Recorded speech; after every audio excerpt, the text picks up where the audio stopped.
I'm Steve Wiggins, and this is the Groundworks Ministries podcast. Today we're reading from the book of Genesis, chapter 42, so let's focus on verses 21 and 22. And then they said to each other, "It is plain that we are being punished for what we did to our brother.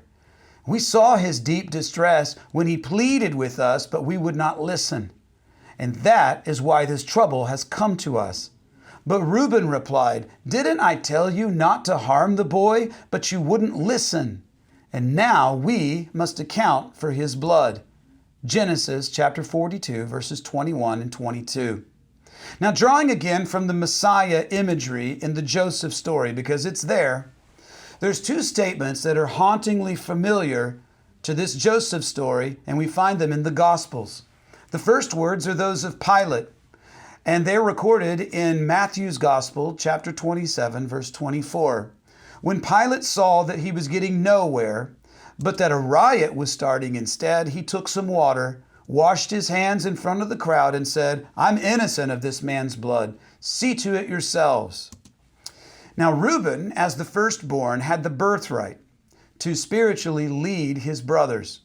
And just like Pilate caved into the pressure of the religious leaders in Jesus' trial, Reuben caved in to the pressure of his brothers in Joseph's trial. Instead of protecting Joseph based on what was right before the Lord, Reuben chose to stop defending Joseph. Perhaps he believed that his defense might even jeopardize his own life. "Oh, if you want to defend him, we're going to throw you into a pit as well." So the second haunting image is that of the Jewish leaders responding to Pilate's plea to set Jesus free. In Matthew 27, verse 25, we find it said, "All the people answered and said, 'His blood be on us and on our own children.'" You see, Reuben had said to his brothers, "Because of what we have done, now this is all coming down on us." In the heat of the moment, Israel's sons viciously had envious attitudes towards Joseph, and that foretold the attitude of their descendants that they would have toward the Messiah. So blinded by hatred, both groups, Jesus's and Joseph's brothers, as it were, sought to kill the one whom God had ordained to save them.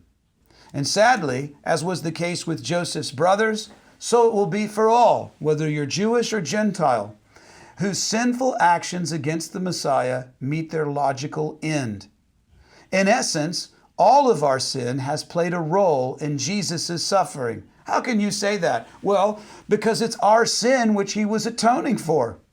So we must all eventually take ownership and bear the great shame for our part in all of it. Our attitudes and our actions against Jesus bear witness against us. And we will all face the Lord someday. And we must all recognize just how much Jesus' suffering on our behalf has provided for our salvation.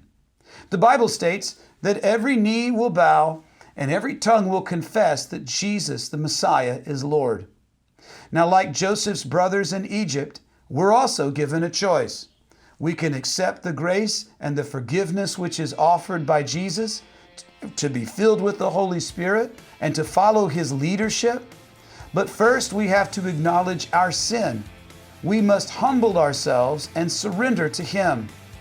And now that the greatness of our sin, along with the certainty of our judgment, has been brought to light, who could reject so gracious a gift of salvation? I'm Steve Wiggins, and this is the Groundworks Ministries podcast. Check us out at groundworksministries.com.